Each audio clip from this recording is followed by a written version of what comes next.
بسم اللہ الرحمن الرحیم الحمد للہ رب العالمین والصلاة والسلام علی رسولہ الکریم وعلی آلہ واصحابہ اجمعین۔ باب ما یذکر من ذہاب موسیٰ علیہ الصلاۃ والسلام فی البحر الی الخضر وقولہ تعالی هل اتبعک علی ان تعلمنی مما علمت رشدا۔ باب اس بارے میں ہے کہ جو ذکر کیا گیا ہے حضرت سیدنا موسیٰ علیہ السلام کا سمندر میں حضرت خضر علیہ السلام کی طرف جانا، اور اللہ تعالیٰ کے اس فرمان کے بارے میں هل اتبعک کہ حضرت موسیٰ علیہ السلام کا یہ کہنا حضرت خضر علیہ السلام کو، کیا میں آپ کے پیچھے پیچھے چلوں اس شرط پر کہ جو تجھے علم دیا گیا ہے آپ اس سے مجھے بھی پڑھائیں۔ تو یہ لفظ ہے خضر، ایک لغت یہ ہے کہ ضاد کو مجرور پڑھنا خضر، اور دوسری ہے جو ہم عام پڑھتے ہیں خا کو مکسور پڑھنا اور ضاد کو ساکن پڑھنا، خضر علیہ السلام۔ تو یہ حضرت خضر علیہ السلام کا لقب اس لیے پڑا کہ آپ سفیدہ زمین پر بیٹھے تھے۔ سفیدہ زمین کا مطلب ہے کہ جس پر کوئی سبزہ نہیں تھا، چٹیل زمین تھی، تو آپ کے بیٹھنے کی وجہ سے وہ ہری بھری ہو گئی، یعنی سبزہ اگ بھی آیا اور اگنے کے بعد اس نے لہلہانا شروع کر دیا۔ آپ کے بارے میں اختلاف ہے کہ آپ نبی ہیں یا ولی ہیں، تو اس میں ترجیح جو ہے وہ نبی والے قول کی ہے کہ حضرت خضر علیہ السلام نبی ہیں، اور اس پر دلیل ہے کہ جب اسی صورت کے اندر آپ فرماتے ہیں وَمَا فَعَلْتُهُ عَنْ أَمْرِي، یہ جو تینوں کام میں نے کیے ہیں، یعنی کشتی کا پھٹا توڑنا اور اس بچے کا سر اتارنا اور دیوار کو سیدھا کرنا، وَمَا فَعَلْتُهُ عَنْ أَمْرِي، میں نے اپنے حکم سے ایسا نہیں کیا۔ تو مطلب یہ ہے کہ اللہ کی طرف سے یہ مجھے حکم آیا کہ آپ یہ کام کرو، تو اللہ تعالیٰ کی طرف سے حکم آنا آپ کی نبوت کی دلیل ہے۔ باقی تعویل تو یہاں یہ بھی کی جا سکتی ہے کہ کہا جائے کہ ان تینوں کاموں کا حکم اس عہد کے نبی صلی اللہ علیہ وسلم کو اللہ کی طرف سے آیا، اور وہ حکم پھر اس نبی نے ان کی طرف منتقل کیا اور انہوں نے یہ کام کیے۔ تو اچھا جی، تو یہ تعویل مشکل ہے، چونکہ اس عہد کے نبی تو خود حضرت موسیٰ علیہ السلام تھے جو وہاں ساتھ موجود تھے، اور ان کے ذریعے سے اللہ تعالیٰ نے اگر یہ احکام حضرت خضر علیہ السلام تک پہنچائے ہوتے تو پھر حضرت موسیٰ علیہ السلام خود ان کی تفصیل کے بارے میں ان سے نہ پوچھتے یا اس سے علم حاصل نہ کرتے۔ اچھا جی، اور دوسرا حدیث شریف میں بھی ہے کہ حضرت خضر علیہ السلام نے اس سارے مسئلے پر گفتگو کرتے ہوئے حضرت موسیٰ علیہ السلام سے فرمایا کہ انا علی علم علمنی اللہ، کہ مجھے اس بارے میں ایک علم ہے جو رب نے مجھے دیا ہے۔ تو رب نے مجھے دیا ہے تو پتہ چلا کہ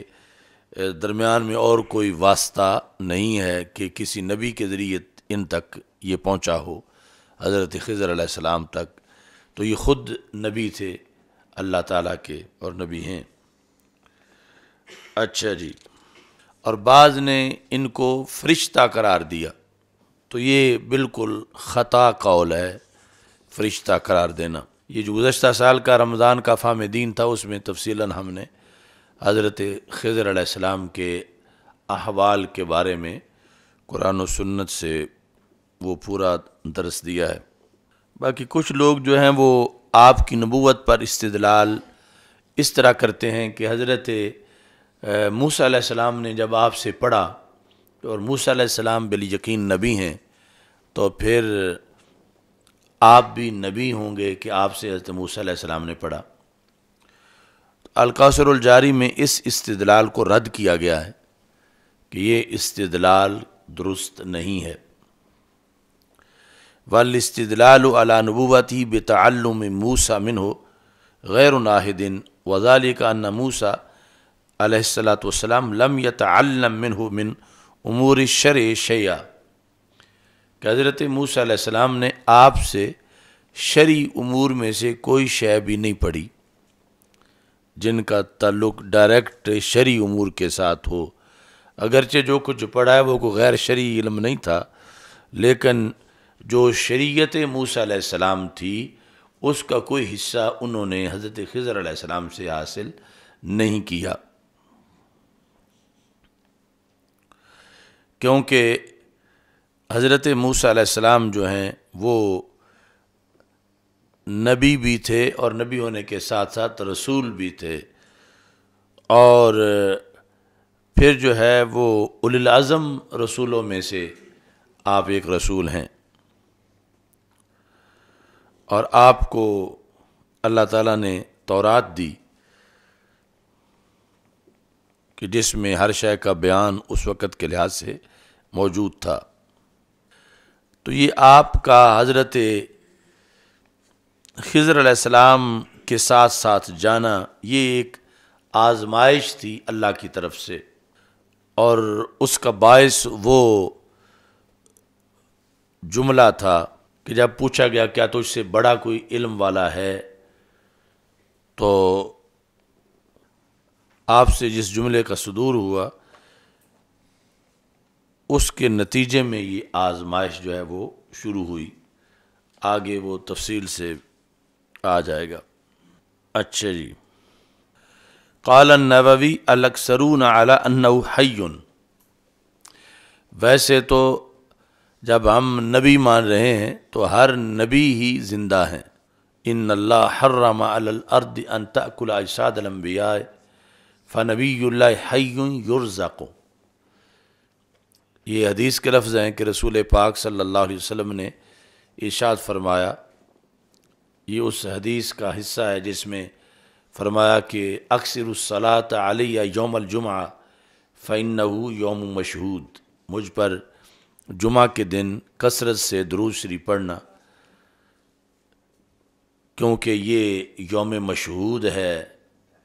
کہ اہل زمین کو خصوصی طور پر دیکھنے کے لیے اہل سما فرشتے آتے ہیں، یا یہ حاضری کا دن ہے کہ زمین والوں کے اعمال اللہ کے دربار میں پہنچائے جاتے ہیں خصوصی طور پر، دونوں لحاظ سے یوم مشہود ہے۔ تو صحابہ نے پوچھا وبعد الموت، کہ یا رسول اللہ صلی اللہ علیہ وسلم جب آپ کا وصال ہو جائے گا تو اس کے بعد کیف تعرض علیک صلاتنا وقد ارمت، کہ جب آپ قبر میں آپ کو کافی وقت گزر ہو چکا ہوگا،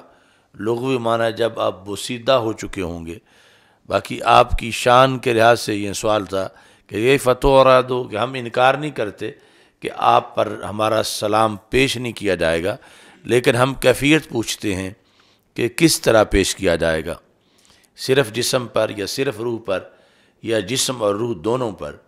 تو اس کے جواب میں رسول پاک صلی اللہ علیہ وسلم نے یہ فرمایا کہ ان اللہ حرم علی الارض ان تأکل اجساد الانبیاء، کہ بے شک اللہ نے زمین پر حرام کر دیا ہے کہ وہ نبیوں کے جسموں کو کھائے، زمین پر حرام ہے، کسی بھی نبی کے جسم کو وہ کھا نہیں سکتی۔ فنبی اللہ حی، پس اللہ کا ہر نبی زندہ ہے، یعنی قبر میں یرزق، انہیں رزق بھی پہنچایا جاتا ہے۔ تو اس بنیاد پر حضرت خضر علیہ السلام جب راجح قول کے مطابق نبی ہیں تو پھر زندہ بھی ہیں۔ تو یہ ایک خاص زندگی ہے جو انبیاء کے لیے، ویسے تو اولیاء کی حیات بھی ہے لیکن انبیاء کی حیات شہداء کی حیات سے بھی زیادہ قوی ہے۔ شہداء جو نص قرآنی سے زندہ ہیں ولا تحسبن الذین قتلوا فی سبیل اللہ امواتا، تو نص قرآنی سے کہ انہیں مردہ گمان کرنا بھی جائز نہیں، لیکن شہداء کی زندگی اعتقاد میں اس درجے تک نہیں پہنچتی جہاں تک انبیاء کی زندگی پہنچتی ہے۔ انبیاء زندہ ہیں، شہداء سے کئی گنا زیادہ قوی ان کی، انبیاء علیہ السلام کی، ہر نبی کی زندگی ہے۔ تو وہ زندگی، اس کے آثار بھی معلوم ہیں ہمیں کہ شہید کی بیوہ کے ساتھ آگے نکاح ہو سکتا ہے، مگر نبی جو ہو گزرے ان میں سے کسی کی بیوہ کے ساتھ کسی کا بعد میں نکاح جائز نہیں ہے، یعنی ان کے خاوند اس معنی میں بھی زندہ ہیں کہ آگے نکاح بھی نہیں ہو سکتا، جبکہ جو شہید کی بیوہ ہے ان کا خاوند زندہ تو ہے مگر اس معنی میں زندہ نہیں کہ آگے نکاح ہی نہ ہو۔ تو پتہ چلا کہ نبی کی حیات شہید کی حیات سے اقویٰ ہے، تو جب شہید کی حیات قرآن سے ثابت ہے تو نبی کی بطریق اولیٰ اس سے اقویٰ ثابت ہے۔ اور دوسرا جو ہے وہ یہ ہے کہ شہید کی وراثت تقسیم ہو جاتی ہے اور نبی کی یہ حصی وراثت تقسیم نہیں ہوتی، یعنی یہاں بھی یہ ہے کہ جو بندہ خود زندہ ہو تو ورثہ تو تب بنتا ہے جب خود زندہ نہ رہے۔ تو شہید اگرچہ ہم اس کو زندہ کہہ رہے ہیں لیکن وراثت کے معنی میں زندہ نہیں رہا، وراثت کے معنی میں زندہ نہیں رہا، مان لیا گیا ہے کہ وہ دنیا سے چلا گیا ہے اور پھر آگے جو چھوڑ گیا ہے وہ اس کی اولاد میں جو بھی ورثاء تقسیم کر دیا جائے۔ مگر اس جہت میں بھی انبیاء علیہ السلام کی زندگی اقویٰ ہے کہ انبیاء کی وراثت نہیں ہوتی، یعنی اس میں ایک وجہ یہ بھی ہے وہ ہیں ہی زندہ، تو ورثہ تو تب بنتا ہے کہ جب کوئی زندہ نہ رہے، تو اگرچہ ظاہری حیات میں وہ نہیں ہے لیکن ان کی وہ قبر والی حیات بھی اتنی مضبوط ہے کہ جس کی بنیاد پر نہ ان کی بیوہ کا آگے نکاح ہو سکتا ہے انبیاء علیہ السلام کی بیوہ کا، اور نہ ہی ان کا ورثہ بٹتا ہے۔ تو جن کو قرآن نے زندہ کہا شہداء براہ راست، ان سے انبیاء علیہ السلام کی زندگی کئی وجوہ میں اقویٰ ثابت ہوئی احکام کے لحاظ سے، تو پتہ چلا کہ درجے میں انبیاء علیہ السلام شہداء سے بھی کہیں زیادہ قوت والی حیات کے ساتھ زندہ ہیں۔ تو اعلی حضرت فاضل بریلوی رحمۃ اللہ علیہ اسی حیات پر بحث کرتے ہوئے نعت میں آپ نے فرمایا کہ انبیاء کو بھی اجل آنی ہے مگر ایسی کہ فقط آنی ہے۔ اجل موت، یعنی انبیاء علیہ السلام پر موت کے آنے کا انکار نہیں، یعنی موت کے آنے کا انکار پھر قرآن کا انکار بنتا ہے۔ تو انبیاء علیہ السلام زندہ ہیں، یہ ہم مسلمانوں کا اہل سنت کا عقیدہ ہے، لیکن موت کے آنے کا انکار نہیں۔ انبیاء کو بھی اجل آنی ہے مگر ایسی کہ فقط آنی ہے۔ پہلا آنی ہے، آنے والی ہے، دوسرا آنی ہے، ایک آن کی ہے۔ کل نفس ذائقۃ الموت کا وعدہ پورا ہونے کے لیے کہ یہ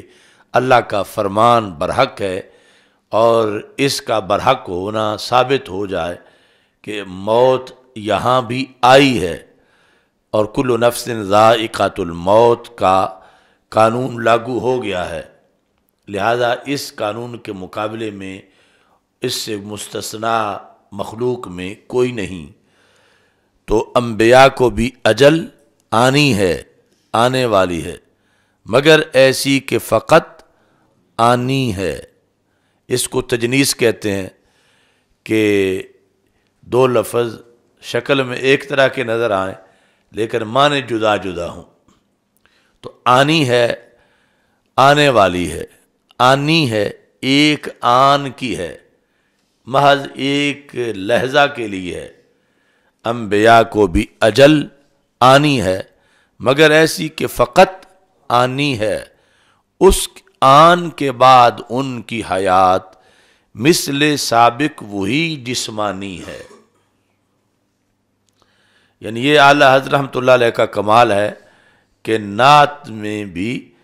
اعتقاد اس حد تک باریک بحث کو آپ نے بیان کر دیا اور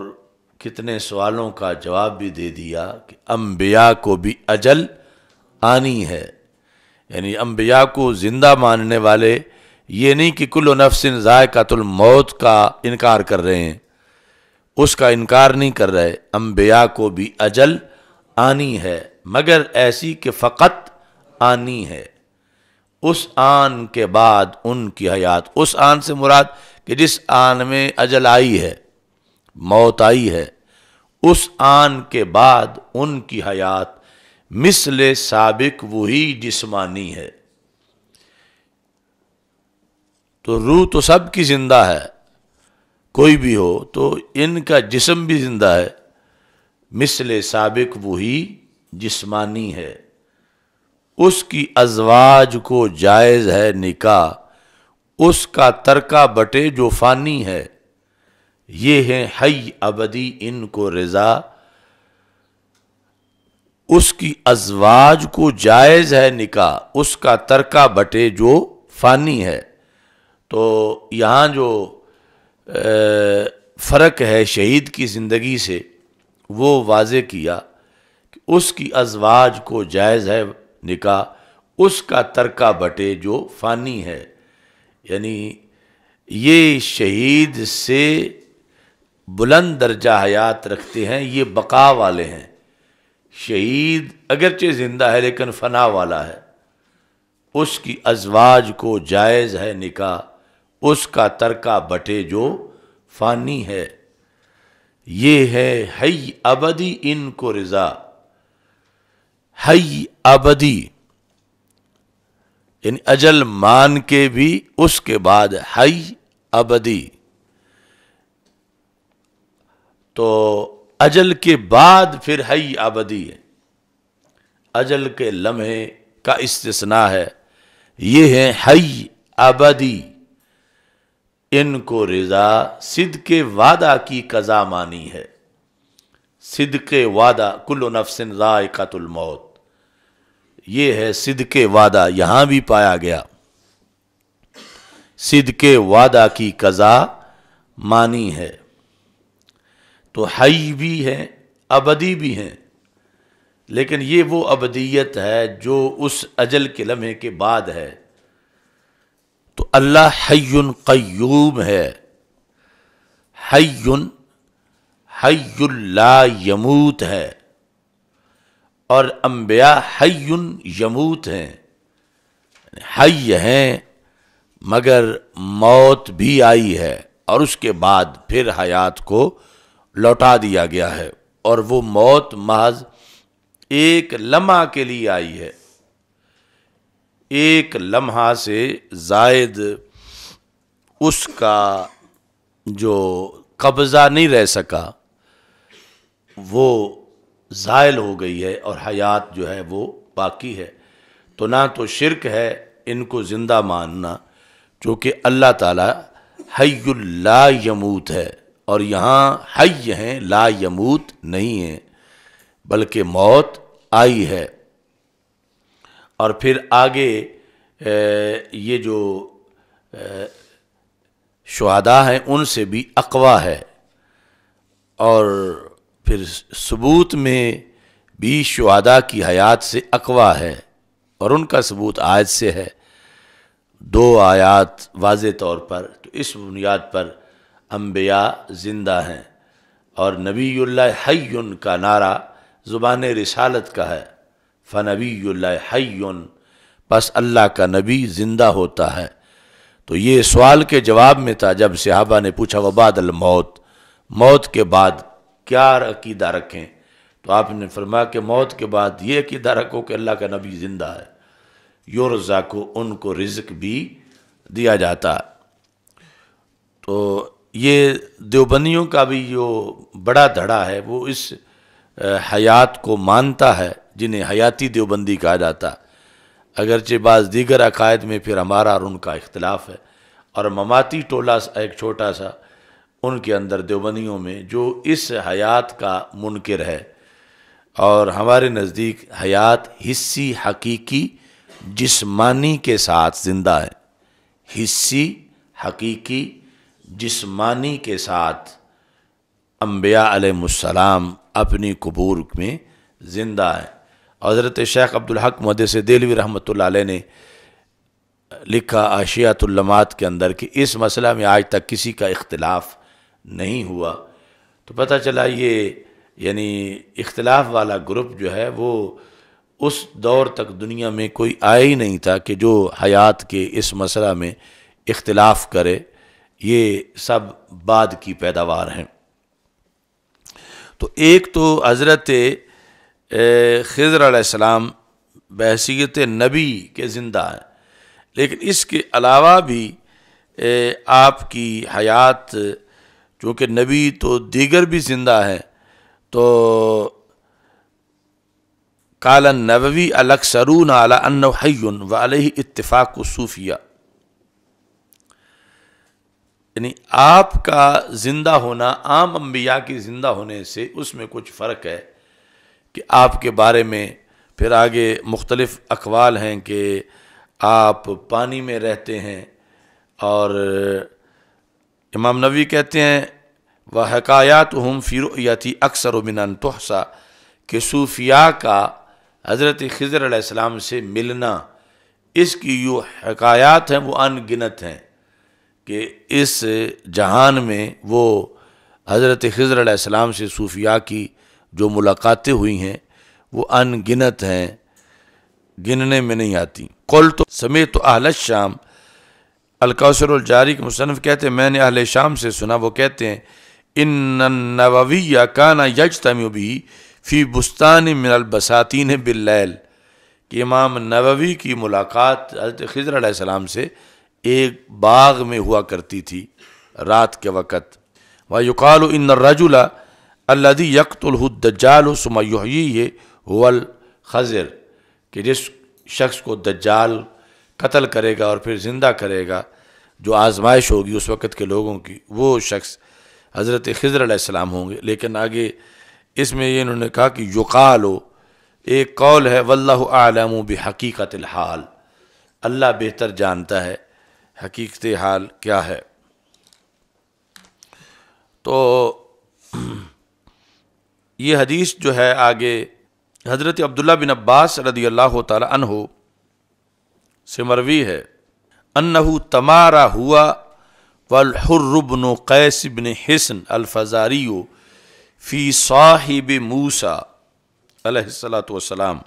کہ حضرت عبداللہ بن عباس رضی اللہ تعالی عنہ اور حر بن قیس فزاری کے درمیان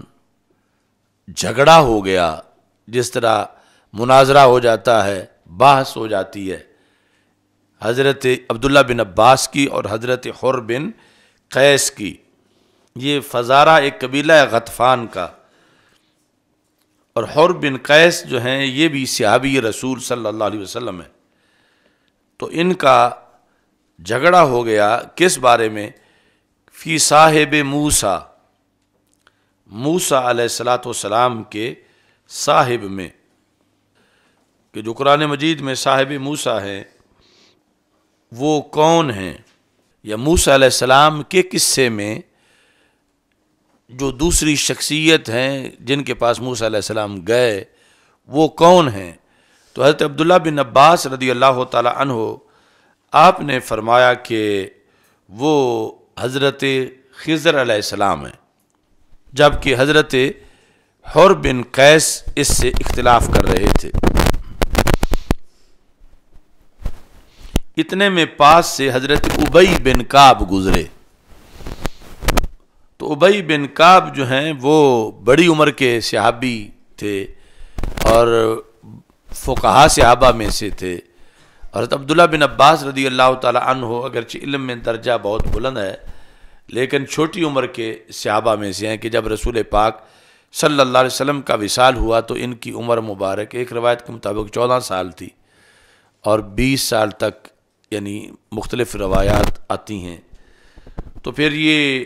اپنے جسے جو سینئر صحابہ تھے، یعنی بات ہے رسول پاک صلی اللہ علیہ وسلم کے وصال کے بعد کی، تو ان سے پھر اپنی حمایت حاصل کرتے تھے یا پوچھتے تھے کہ یہ مسئلہ کس طرح ہے. تو یہ دونوں حضرات آپس میں بحث کر رہے تھے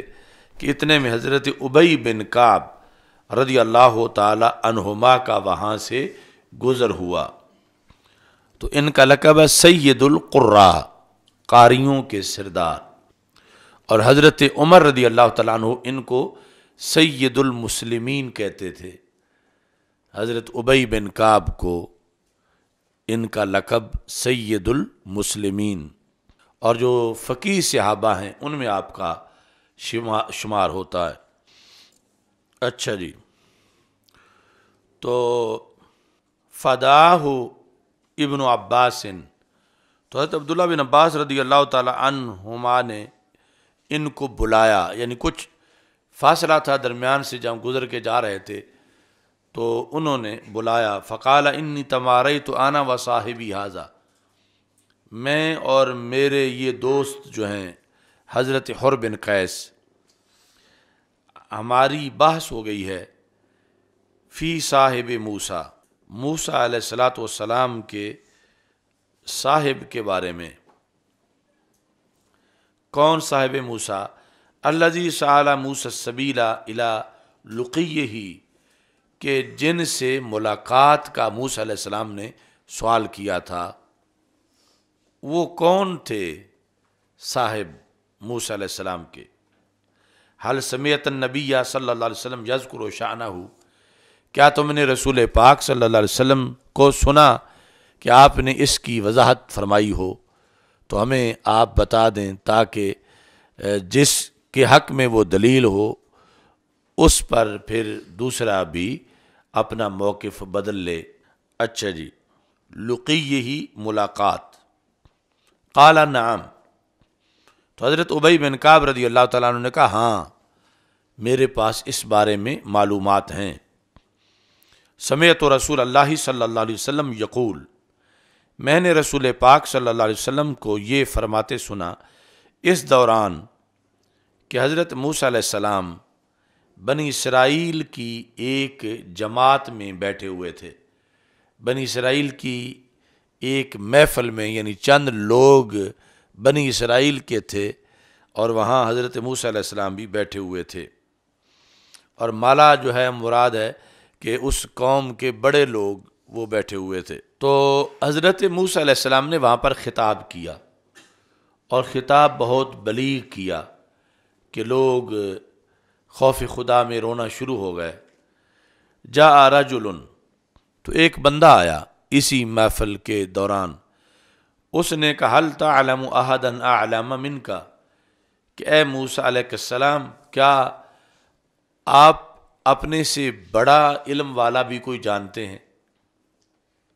هل تعلم احدا، احدا موصوف ہے، اعلم صفت ہے کہ جو تجھ سے زیادہ پڑھا ہوا ہو، ایسا بھی کوئی ہے؟ یعنی ہم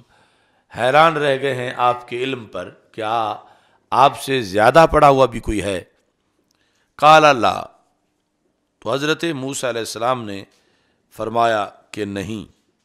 تو آپ اس بات میں صادق تھے جو آپ نے فرمایا، صرف یہ بولنے میں خلاف اولا ہوا، یعنی کوئی ذنب یا خطا نہیں تھی بلکہ خلاف اولا تھا کہ آپ فرماتے کہ اللہ عالم، یعنی جب پوچھنے والے نے کیا آپ سے بڑا بھی کوئی علم والا ہے تو آپ فرما دیتی اللہ عالم. تو اللہ عالم کہنا اولا تھا، لیکن جو جواب دیا یہ اس جواب میں بھی آپ صادق تھے، یعنی جواب جھوٹا نہیں تھا، جواب غلط نہیں تھا، جواب صحیح تھا، مگر اولا جو ہے یہ تھا کہ آپ فرما دیتے اللہ اعلم۔ تو یہ جو پیچھے گزرا کہ اصل یہ مسئلہ سارا آزمائش کا تھا، اور آزمائش جو ہے وہ اس سوال کی بنیاد پر ہوئی، سوال کے جواب کی بنیاد پر، کہ آپ نے جو ہے وہ اللہ اعلم نہیں فرمایا، اگرچہ جو فرمایا اس میں آپ صادق تھے، اللہ عالم نہیں فرمایا، تو آزمائش اس پر شروع ہوئی۔ تو انبیاء علیہ السلام کی آزمائش خلاف اولا پر بھی ہو سکتی ہے، یعنی تھا خلاف اولا، کوئی ذنب نہیں تھا، لیکن خلاف اولا پر بھی آزمائش شروع ہو گئی نبوت کے بلند سٹیٹس کی بنیاد پر کہ انبیاء کا مرتبہ بڑا بلند ہے۔ اچھا جی، تو اللہ تعالیٰ نے ان کی طرف وحی کی، حضرت موسیٰ علیہ السلام کی طرف، بلا کیوں نہیں عبدنا خضر، ہمارا بندہ خضر علیہ السلام وہ آپ سے عالم ہیں۔ یہ اللہ تعالیٰ نے حضرت موسیٰ علیہ السلام کی طرف وحی کی۔ فَسَأَلَ مُوسَى السَّبِيلَ إِلَى لُقِيِّهِ، تو حضرت موسیٰ علیہ السلام نے پھر یہ خواہش ظاہر کی کہ میں پھر اس عبد سے ملاقات کرنا چاہتا ہوں کہ جسے اے اللہ تو نے مجھ سے زیادہ علم والا بتایا، میں اس سے ملاقات کرنا چاہتا ہوں۔ فَجَعَلَ اللَّهُ لَهُ الْحُوتَ آیا، تو اللہ تعالیٰ نے پھر مچھلی کو نشانی بنایا کہ یہ مچھلی جو پکی ہوئی ہے کھانے کے لیے، جہاں جا کر یہ پانی میں زندہ ہو جائے گی تو وہاں حضرت خضر علیہ السلام ہوں گے، اور وہاں تم ان سے ملاقات کرو۔ وقیل له، اور کہا گیا حضرت موسیٰ علیہ السلام سے، اذا فقدت الحوت، جب تم نے مچھلی مفقود پائی، فرجے پھر لوٹنا، فإنک ستلقاہ، تو وہاں تم ان سے ملاقات کرو گے۔ وکان یتبع اثر الحوت فی البحر، تو سمندر میں جو مچھلی کا نشان تھا اس کے پیچھے پیچھے گئے۔ فقال لموسیٰ فتاہ، حضرت موسیٰ علیہ السلام سے ان کے ساتھ جو خادم تھے انہوں نے کہا، ارأیت اذ اوینا الی الصخرۃ فانی نسیت الحوت، کہ جب ہم نے اس چٹان کی طرف پناہ لی، یعنی چٹان کے پاس بیٹھے، تو اس وقت میں مچھلی کو بھول گیا اور نہیں بلایا اس کو مگر شیطان نے کہ میں ذکر کرتا، یعنی آپ کو میں نہیں بتا سکا کہ مچھلی تو گم ہو گئی ہے، اور ہم آگے چلتے گئے ہیں تو وہ تو اس جگہ ہی گم ہو گئی تھی۔ قال ذلک ما کنا نبغی، کہ وہاں ہی ہم نے جانا تھا، تو اب پیچھے چلتے ہیں۔ فرتد علی آثارہما قصصا فوجدا خاضرا، تو انہوں نے وہاں پر حضرت خضر علیہ السلام کو پایا۔ فکان من شأنہما الذی قص اللہ عز وجل فی کتابہ، تو پھر وہ آگے سارا ان کا واقعہ ہے جو اللہ تعالیٰ نے کتاب میں قرآن میں ذکر کیا ہے۔ تو مجمع البحرین، جہاں دو سمندر اکٹھے ہوتے ہیں وہاں یہ جگہ تھی۔ دو سمندروں سے مراد ہے، ایک ہے بحر فارس اور دوسرا ہے بحر روم، یہ جہاں پہ اکٹھے ہوتے ہیں ان کا سنگم ہے۔ حضرت ابی بن کعب نے 164 حدیثیں روایت کی ہیں۔ بنی اسرائیل کا مطلب ہے اولاد یعقوب علیہ السلام، چونکہ اسرائیل حضرت یعقوب علیہ السلام کا نام ہے، اور اولاد یعقوب علیہ السلام جو ہے یہ 12 نفوس قدسیہ ہیں۔ فتح جو ہیں حضرت موسیٰ علیہ السلام کے ساتھ وہ حضرت یوشع بن نون ہیں، یعنی جو خادم تھے حضرت موسیٰ علیہ السلام کے ساتھ، خادم بھی تھے اور شاگرد بھی تھے۔ قاصصہ کا مطلب ہے کہ اس کے نشانات پر پیچھے چلتے گئے۔ تو یہاں پر اصل موضوع میں 2 طرح کا اختلاف تھا، یعنی حضرت عبداللہ بن عباس رضی اللہ تعالیٰ عنہ اور حضرت حر بن قیس کے درمیان۔ ایک اختلاف یہ تھا کہ صاحب کون ہیں، یعنی جو گئے تھے اللہ کی طرف سے بھیجا گیا تھا وہ حضرت خضر علیہ السلام تھے یا کوئی اور بندہ تھا جن کے پاس حضرت موسیٰ علیہ السلام نے جانے کی خواہش ظاہر کی اور پھر اجازت ملی؟ تو یہ ایک اختلاف ہے صاحب موسیٰ علیہ السلام میں۔ دوسرا اختلاف خود موسیٰ میں تھا کہ وہ موسیٰ بن عمران ہیں جن پر تورات کو نازل کیا گیا، یا موسیٰ بن میشا ہیں، موسیٰ بن میشا، یعنی یہ اختلاف تھا حضرت عبداللہ بن عباس اور نوفہ بکالی کا۔ تو یہاں پر جو ہے وہ ایک اختلاف کا ذکر ہے جو حر بن قیس کے درمیان اور حضرت عبداللہ بن عباس اور حر بن قیس کے درمیان تھا کہ گئے کدھر تھے، یعنی حضرت خضر علیہ السلام تھے یا کوئی اور تھا جن کی طرف حضرت موسیٰ علیہ السلام گئے تھے۔ اور دوسرا اختلاف خود کہ موسیٰ تاریخ میں دو ہیں، ایک موسیٰ بن عمران ہیں جو مشہور حضرت موسیٰ علیہ السلام ہیں جن کو تورات دی گئی، اور دوسرے موسیٰ بن میشا ہیں۔ تو یہاں مراد کون سے موسیٰ ہیں یہ بھی اختلاف ہوا حضرت عبداللہ بن عباس اور نوفہ بکالی کا۔ تو مراد حضرت موسیٰ علیہ السلام ہیں جو صاحب تورات ہیں۔ باقی یہ باب یہاں پر قائم کرنے کا مقصد امام بخاری کا کیا ہے؟ چونکہ وہ تو پرانا ایک اختلاف تھا، ختم ہوا، تو امام بخاری نے یہ جو باب قائم کیا تو اس میں مقصد ہے احتمال المشقہ فی طلب العلم، کہ طلب علم میں مشقت کا اٹھانا، یعنی علم اتنی بڑی چیز ہے کہ اس کے لیے ایک پیغمبر صلی اللہ علیہ وسلم نے بھی مشقت اٹھانے کا ارادہ کر لیا کہ میں سفر پہ نکلوں اور میں وہاں جاؤں، اور پھر اتنا لمبا سفر جو ہے وہ کیا۔ یعنی امام بخاری نے اس مقصد کے لیے یہ ترجمۃ الباب بنایا۔